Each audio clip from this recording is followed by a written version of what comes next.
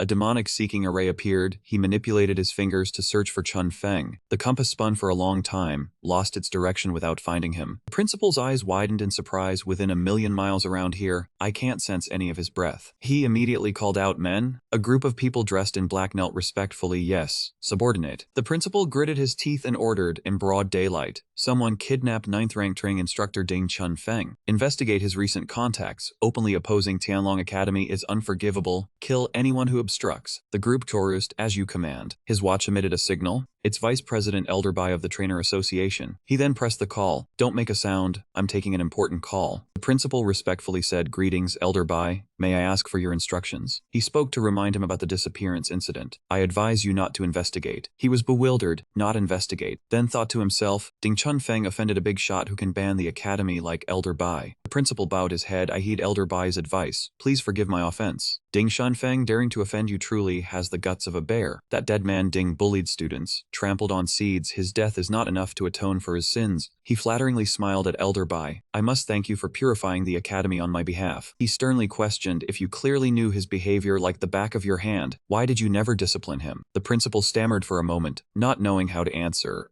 He bowed his head to admit fault. Elderby's criticism is correct. Those 9th rank training instructors hold high power and heavy responsibility. Their thinking inevitably decays over time. From today, I will tighten the discipline within the academy. He scolded them, telling them it would be best to remember his words. Otherwise, if something happens later, he would not be able to protect them. The principal hesitated and replied, yes, a storm was coming. Protecting the seed was the elder's responsibility. Do not forget, Elderby said before hanging up. He replied that he understood. The scene shifted outside the academy, where the students were standing in front of the notice board. The notice read, the homeroom teacher of Class 8 Heaven was Ding Chunfeng, retiring early. The students of Class 8 would undergo an assessment for class placement during the teacher exchange session. Those with outstanding results would enter the other 7 Heaven classes, while those who failed would be demoted to Earth class. Registration for the exam would be at the Tianlong Library. Students who did not register on time would be considered as having withdrawn. A student rejoiced, great, no more studying. The person next to him hit him, idiot, you have to pass the exam to continue studying. If you fail, you can only go the lousy hall class. The two chatted, saying they heard that hall class students had to answer hotline calls for wild pets, and everyone stank like salted fish. Mei Mei lamented. She did not want that. She had worked so hard to enter Heaven class, falling down would be terrible. Ling Tong asked in confusion what was going on. Ji Liang looked at her with a mocking smile. Why was that scared little girl here too? Heard your thesis flopped, huh? The other chimed in, take the chance to scram down to Earth class. Heaven class is not for you. Mei Mei stood up to retort, do not think clinging to Teacher Ding's coattails before made you strong. Why don't you go down to Earth class? He said, oh, defending her. Am I wrong? The moment she entered the arena, she could not tame her pet. She is a disgrace to Heaven class. The two turned to leave. Forget it, do not bother with those two trash. Anyway, after the teacher exchange assembly, they will not be seen again. She added, who gets kicked down is still uncertain, just wait. Ling Tong smiled wearily in thanks, but we should separate. I am afraid you will get dragged down. Mei Mei reassured, I am not afraid, do not listen to them. She said, Wu Ling Tong, you were the one who taught me the theory of taming before. They are probably jealous of the time you achieved top of the whole class. She turned and left. That was from when we first enrolled. Now I feel like I cannot do anything, just let me be alone for a while. Suddenly Mei Mei grabbed her waist, startling Ling Tong. She said, let us go register for the class placement exam first, then we can figure things out. The scene shifted to the library, where Su Ping held a stack of books and said, hello, I would like to borrow these. The staff replied, scan your card over here. Mei Mei pushed Ling Tong past him. She said in confusion, let go first. Mei Mei insisted, no, I need to see you finish registering before I feel at ease. Su Ping and Ling Tong locked eyes immediately. The two were surprised for a moment. It is him, it is her. Su Ping asked, you both seem to have bad expressions. Mei Mei sighed, do not even mention it. Teacher Ding, the advisor, ruined the thesis she worked hard on, and even arranged some kind of cultivation research project on death training. She said angrily, "Who do you think wants to be unlucky with these projects? What is death training? This is pure nonsense." He agreed, "Exactly. How can someone deviate from the theory like that? There is no reason for it." Ling Tong tried to hold back a laugh, letting out a snort. Mei Mei asked suspiciously, "Huh? Did I say something strange?" Su Ping immediately suggested, "Ahem, regarding the text, I am looking for an experienced scholar willing to collaborate on writing. Do you two happen to know anyone?" Ling Tong declined sadly. "I really want to cooperate with you on this training matter, but we are about to have our class division." He looked puzzled and asked, "Class division?" The two explained the details. Su Ping thought to himself, strange, the killing of a level 9 trainer did not shake the whole school, but was taken for granted. Could someone have suppressed this matter? He probed, the instructor suddenly retiring in such a major class division. "Do you two not find it strange?" Mei Mei replied. "The school said it was a matter of conduct. The people from the trainer association have taken teacher Ding for investigation." He immediately thought of Elder Bai, a person from the trainer association. So that was it. He could rest assured that everything was as if it never happened. Su Ping asked further, "Is the class placement exam difficult?" Ling Tong replied gloomily, "Actually, Heaven class has had a placement exam before, but out of 100 people, only 30 are chosen by teachers from other classes. The rest will be pushed down to Earth class for various reasons." Mei Mei placed a hand on her shoulder to comfort her. "Have faith in yourself, we will surely pass." The more Ling Tong spoke, the more disappointed she became. "But right now I really feel like I cannot do anything well." Su Ping recalled the moment Chunfeng drained the student, thinking, it seems this girl was not poisoned. Su Ping asked Mei Mei, "What is Earth class like?" She answered, "I used to study there. The conditions were basic, often having to do heavy labor. The school said it was for training. Most importantly, one teacher was in charge of several thousand students. They barely got any individual training in a year. If it were not for Ling Tong, I would still be there." Ling Tong added, "I only taught her a few ordinary taming techniques. The important thing is her own good ability." Mei Mei sighed quietly. "Everyone Earth class strives to enter Heaven class, but how many are lucky enough to find a guide?" Su Ping thought for a moment and asked the two girls for their opinion. "After you finish registering, could you take me to see the hall class?" Mei Mei became more curious. "Hey, why would you want to go there?" They immediately moved off, with one side being the Heaven district, the living area for professors and Heaven class students, and the other side being the Earth district, the area for students and janitors of the hall class. Ling Tong and Mei Mei led Su Ping to the place, as convoys of cars passed by them one after another. Suddenly he noticed a carriage passing by and looked inside. The bodies of pet beasts were visible inside, their bodies severed in a large pool of cleansing water. The carriages moved in a line toward a designated location. After arriving, the carriages unloaded the beast corpses one by one, piling them into a heap. The students were only waiting for this moment. They rushed over to scramble for them. The beasts had arrived. Hurry. The group of students urged each other. Those who were slow would miss out, hoping to pick up something useful this time. One student picked up a dead dog's corpse. Got it? His research topic on fur needed this. Although it was slightly poisoned, it could still be used after cleaning and cooling. Among the beast corpses, there was another living pig beast. It let out a squeal. Another person saw this and shouted, "It's a still living pet beast. Look quickly. I'm so lucky today." This injury was from a pet beast battle. It's not easy for it to have survived until now. Heal it quickly. From now on we can practice beast taming techniques every day. Students from the Heaven class looked on and said, "The people from the Earth class only know how to pick up the tools we've finished using. Truly pitiful, isn't it, because they lack ability? They should think about why they weren't admitted to the Heaven class from the start." Mei Mei turned around and asked Su Ping, "Why are you spacing out? Didn't you want to come here?" He replied, "It's nothing, keep going. I'll follow right away." Ling Tong sensed his thoughts and hesitantly asked, "Are you concerned about those things?" Su Ping spoke up, "With the scale of the Tianlong Academy, our place is the top of the top. Perhaps we shouldn't let so many students prolong this situation. Has it always been like this?" She replied, "I don't know. When I arrived it was already like this." After a moment of thought, she continued, "Speaking of which, I just remembered Ling Tong used to stay behind after delivering the pet beasts to teach us some nurturing techniques and beast taming skills, which is how we managed to get into the Heaven class." Suddenly, a person appeared from nowhere. His face looked severely injured, and he shouted, "Ah!" One student kept kicking him with his foot, sneering and taunting, "Scream louder. Oh dear, this guy is really stubborn." Feng Hu walked over from a distance, holding a staff, intending to hit him. "Move aside, punching and kicking isn't fun." Ling Tong and Mei Mei watched in shock, horrified. Were they trying to beat him to death? He swung his arm down hard, a cruel smile spreading across his face. But just before the staff touched that student, it suddenly vanished. Feng Hu was stunned for a moment, turned around and asked, "Su Ping, who are you? Do you dare to disturb my fun?" He calmly replied, "Just an ordinary passerby. Is bullying someone unarmed any fun?" The two lackeys heard this and burst out laughing. "Bullying? Ha."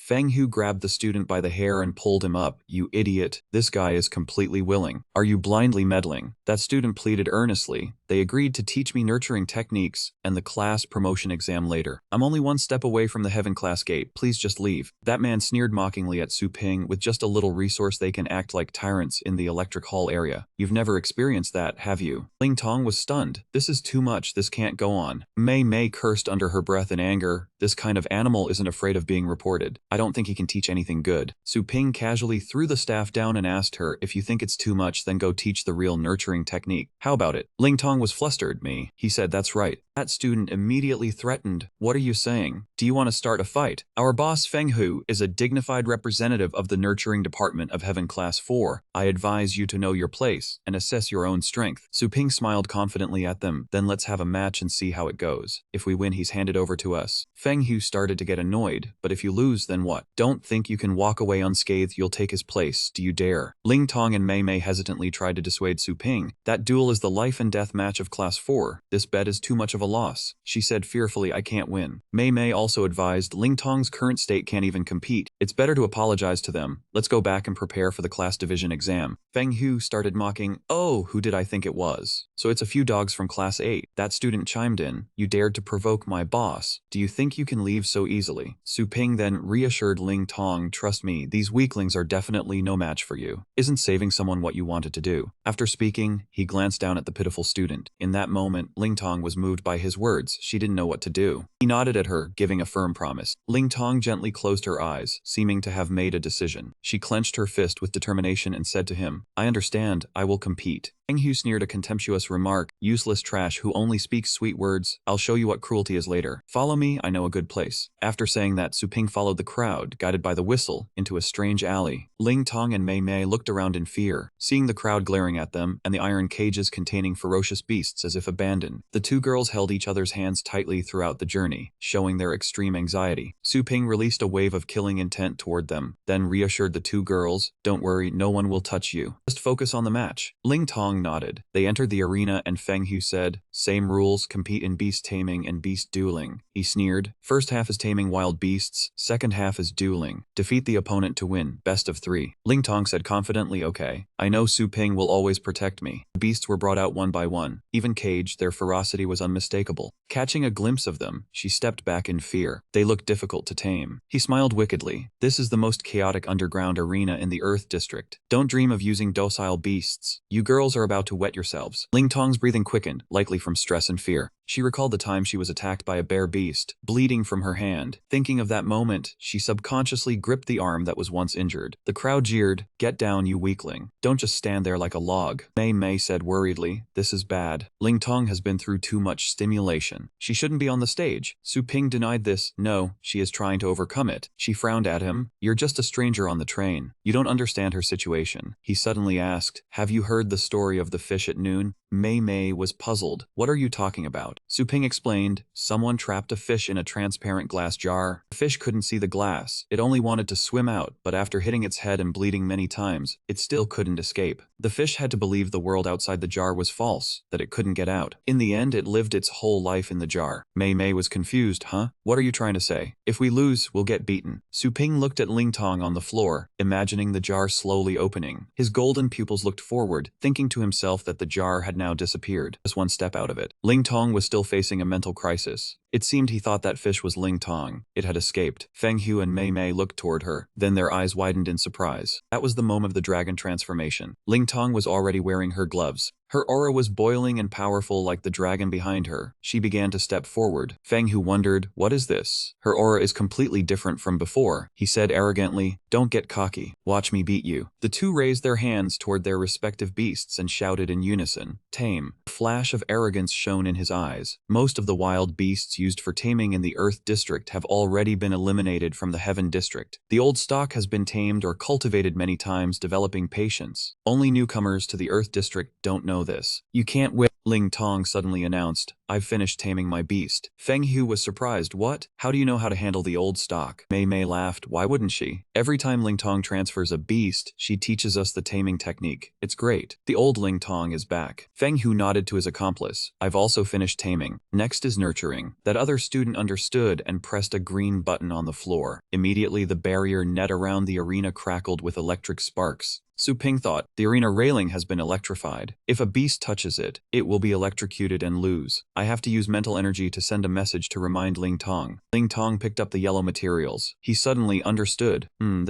It seems I was overthinking things. After a while, both sides had finished nurturing. Feng Hu commanded, Go, explosive bear. Ling Tong swiftly said, Go, butter beast. Feng Hu's beast charged straight at the blue fierce beast. The collision was instantaneous, and it let out a cry. Suddenly, his beast emitted electric sparks while attacking. Mei Mei was surprised. Electricity. He laughed confidently. My explosive bear has partially transformed its body into the lightning element. The electrical charge only causes minor injuries. You're definitely going to lose. Mei Mei cursed. Bastard, you dare to cheat. Su Ping said calmly, Don't rush. The resistance isn't just of the lightning attribute. Ling Tong's beast suddenly covered itself in a layer of armor. Feng Hu was taken aback. That's rock armor. All the electrical charge is being directed into the ground. It swung its claws to attack his beast. Rock Claw. Claws pinned his beast firmly to the floor. The referee announced, Ling Tong wins. She said seriously, You've lost. As agreed, you'll hand over the electronics class students. Goodbye. His accomplice was stunned. How is this possible? Brother Xiao lost. The injured student rejoiced. Great. I won't get beaten anymore. Mei Mei cheered happily. Tong Tong, you did it. Feng Hu gritted his teeth in anger. Damn it. How could I lose to a woman? He pulled out a sharp stick, thinking, I won't allow this. Don't think you can leave so easily. He rushed forward with the stick, intending to hit Ling Tong. Su Ping noticed his malicious action and immediately used his mental energy to block it. Suddenly, a monkey appeared and quickly subdued Feng Hu. Su Ping was slightly surprised, not expecting someone else to act on his behalf. The senior student led a group of people over and said sternly, losing and then trying to attack, that's going too far. Mei Mei recognized him as a senior and asked curiously, Senior, is he also from the Heaven Department? She introduced he is the oldest in the Earth Department, also the gang leader. We call him Senior. No one knows how many years he's been here. Feng Hu struggled, let me go. There are no more Class 8 beasts, only 7 classes providing beast resources. If you touch me, even if I have to destroy the Class 4 resources, I won't give them to your people. I am a member of the Xiao clan. I mean what I say. The monkey suddenly swung its hand, slapping him. Feng Hu was stunned. Then he cursed, Motherfucker, how dare you hit me? The senior glanced at him. Little Tong has helped us a lot. We in the Earth Department believe in exploiting everything, but we still distinguish between basic good and evil. Besides, my people have also received a lot of care from him. The injured student looked embarrassed. Senior. As he spoke, the monkey beat him even harder. He begged for mercy while his accomplice stood awkwardly. Feng Hu's face was bruised, and he kept pleading. I was wrong. Spare me, he said coldly. Get lost. If you dare step into the Earth Department again, I'll beat you every time I see you. His beast happily jumped and howled, while the other group immediately ran away. Ling Tong politely thanked him. Senior, thank you for your help. He replied, You're too polite. The senior was delighted. My people have made great progress thanks to your guidance. She blamed herself, but we have offended Xiao Feng Hu from Class 4. He'll cut off our beast resource supply. He consoled her, don't worry about it. Class 8 has lacked beasts for a while now. We barefoot people aren't afraid of those who wear shoes. Haha, I've already left a blessed land for everyone. Ling Tong beamed, really? Mei Mei was helpless. Less of your blabbering, Jinx. Ling Tong, you're in good shape. Su Ping suddenly interrupted. May I ask a question? Do you people in the Earth Department have any money? The senior who had been talking all this while now turned his attention to him. He asked, and who might this brother be? He humbly replied, just a beast merchant. I heard there's a market here, just doing some simple research. He explained, people who enter the training academy all come from wealthy families. Those assigned to the Earth Department are only because of mediocre talent or no power. But if you're thinking of taking a back door, I advise you to give up. The parents pool money to help their children. It would end up in my hands like that guy. Ling Tong stopped him. Senior, you misunderstand. Su Ping has taught me before. He's not bad. Su Ping smiled. She's right. I just want to see if the people here can afford to pay for my beast rental service. Ling Tong was puzzled. Rent beasts? Do you have a way to create beasts? The senior sighed, "You must not be from this academy. Selling beasts within the academy is monopolized by the school itself, unless you have connections." He replied, "As long as there is a shop, I can supply beasts, unlimited quantity, any level, top quality." The senior doubted, if it truly solves the beast resource problem, that would be like offering coal in a snowstorm. Why is he so confident? He then asked him what his method was. Su Ping pretended to be mysterious, saying it was a trade secret, and trying once wouldn't cost anything. The scene shifted to the Earth District. An old man looked at them and firmly said he would not sell. The student leader asked about renting, but the old man also brushed it off, saying this was a family shop passed down from his grandfather. Su Ping looked at him disappointedly, saying this was a bustling commercial district. How could he as the leader be so useless? He scratched his head, saying even the leader couldn't bully the elderly. He called the legendary, ordering him to handle it quickly and cleanly. The other party respectfully agreed. A skyscraper appeared on the screen. Su Ping said to the old man, "This is the top shop in the Holy Light urban area. Renting it for a year would be enough to live on for several lifetimes. Want to trade?" The old man was stunned. The old man excitedly jumped up, demanding to trade immediately and sign the contract. The student leader beside him was also astonished, not understanding how he got so much money and what he planned to do in such a small place. Su Ping thought to himself, after signing the contract, this shop would be his. He contacted the system, wanting to integrate it into the pet shop branch. He activated his chaotic spiritual wisdom, his smile unable to hide his excitement. The scene shifted to the Class 4 instructor's office, where Hao Qi asked Feng Hu who had hit him. Feng Hu indignantly said that the people from the Earth District looked down on the Magic District and bullied others relying on their power. Hao Qi wondered why they would hit him. Feng Hu shamelessly replied he didn't know, just saying he was passing through the Earth District when he got hit, and they said they would hit him every time they saw him. He begged the instructor to take charge. Hao Qi thought to himself, this rich brat must have started trouble. But since his family was prominent, enduring humiliation would be a loss of face. He comforted Feng Hu, saying he would severely beat up the people from the Earth District tomorrow. Feng Hu secretly smiled, promising a great gift. Feng Hu walked out of the room and immediately made a call. A group of people appeared on the holographic screen. They asked in unison what old Qi wanted. Hao Qi coldly announced that he would assign the job of disposing of the school's wasted pets for the next half year to Class 4. The scene shifted as trucks carrying useless pets arrived at the collection point. The trucks quickly dumped the carcasses of dead or worthless pets, piling them up in a stinking heap. Immediately after, a few large bear-type pets breathed fire, burning all the wasted pets. A student struggled free from the bodyguards, watching his pet being dragged away. He cried, asking by what right they took his pet away. The old man knelt and begged, saying the upcoming Breeder Grand Assembly would allow the association to choose excellent students. Doing this was like burning the exam paper before the college entrance exam. Hao Qi's face was emotionless, saying they had injured his student and still wanted results. Feng Hu chimed in, saying the teacher's student had maliciously hit him, and they wouldn't be done without atonement. The old man was flustered, muttering to ask if his own students really hit him and got injured. The old man angrily turned to the two students beside him, asking who the culprit was, and demanded they come out and pay for the crime. They shook their heads, saying they didn't know. Feng Hu spitefully exposed them, saying it was their student leader who did it. He lost patience, grabbing a student by the collar and threatening that if he hid the truth, he would take the punishment instead. Let's see how long he could endure. At that moment, the student leader was carrying a box of supplies over, asking the old man with confusion why everyone was gathered here. Didn't they need to go to class? The old man shouted angrily, "How dare you touch a student from the Heaven District? They have already brought their instructor to demand an explanation. Hurry over and apologize and pay for the crime. Otherwise, both teacher and student will have their futures ruined." A student warned him. The student leader ran away. They came for revenge. Feng Hu smiled wickedly, finally appeared. Now taste the consequences of offending him. He calmly replied, "Xiao Feng Hu, truly despicable." After saying that, he ordered his men to rush forward and attack. Despite being outnumbered, the student leader easily took them down with his bare hands. He directly replied, "In your dreams." The remaining bodyguards rushed forward. The student leader put down the cardboard box, and unexpectedly, there were several pets inside. He smiled smugly and ordered them to bite them. They screamed. Feng Hu stared in disbelief, realizing there were pets in the box. The old man asked him in surprise, and even had 3 of them. Where did they come from? Student leader smiled, saying things were different now. "Teacher, we no longer have to bow to their whims. We now have quality pet resources." Feng Hu was skeptical, wondering what he was talking about. The old man was already shocked by the news. The scene shifted to the luxury commercial street, where Su Ping had opened his shop. A long line of students was queuing in front of his shop, thanking him profusely. The student leader brought the old man over and told him to take a look. The students were overjoyed, each carrying a healthy pet in their arms. The old man jumped for joy. Truly, everyone had a pet. Feng Hu was suspicious, not believing there could be so many healthy pets somewhere. The Earth District was restricted and couldn't have a new shop. He turned around with a confident smile. Now there is one, and not just pets. There were also all kinds of pet food. After he finished speaking, he cast a glance toward the ingredients inside the shop. He was even more confused. Those were high-grade food that only Heaven District trainers used. Where did this shop pop up from? He calmly replied, all these things are priced lower than the market, and their quality is not inferior to the school's. The old man secretly rejoiced. Feng Hu wouldn't give up, saying the shop was problematic, and then ordered it to be smashed and to confiscate the undocumented pets. A group of black-clothed bodyguards arrogantly barged into the shop. Su Ping's pet heard the commotion and slightly opened its eyes. Its golden eyes radiated a fierce look at the insolent group. It stood up, stretching its body. The bodyguards turned back in terror, seeing a giant black silhouette roaring a threat. They shouted. The giant hound had woken up. Feng Hu covered his ears, astonished to realize it was a dragon's roar. This golden dragon hound was a divine being from where? Why did it have such a shocking aura? Just then, the shop door opened. Su Ping gently asked what all the noise outside was about. He recognized the voice and opened his eyes to look at him. Su Ping calmly questioned, why are you all surrounding the guard dog at my shop? The pet spread its legs, threatening the bodyguards. They panicked, telling each other to retreat. Feng Hu saw the situation was unfavorable and yelled for Hao Qi to send the guards out. These useless bastards couldn't beat the demon hound. Su Ping said bluntly, so when you can't win with the small fry, you call the big guns. The pet opened its eyes wide, staring at them with authority. Hao Qi's heart was in turmoil. This dragon hound exuded the aura of a royal beast. He had never seen anyone in the school with this kind. Only talents from the Breeder Association had the secret techniques to subdue it. Its strength or background were both troublesome. He smiled fawningly, saying he received a report about a student being beaten in the Earth District, so he came to mediate, hoping for an explanation. Feng Hu was stunned. The student leader sneered, asking why he was so condescending earlier, but now acting so humble. He was furious. Ling Tong turned to comfort the injured student, telling him the boss promised protection, so explain the whole story to the instructor. Feng Hu smiled secretly. Even if he explained, it was useless. His family had donated a lot of money. The instructor would definitely stand up for justice. Hao Qi said leisurely, very reasonable. Both sides took a beating, so it's fair. Feng Hu was dumbfounded, thinking he misheard.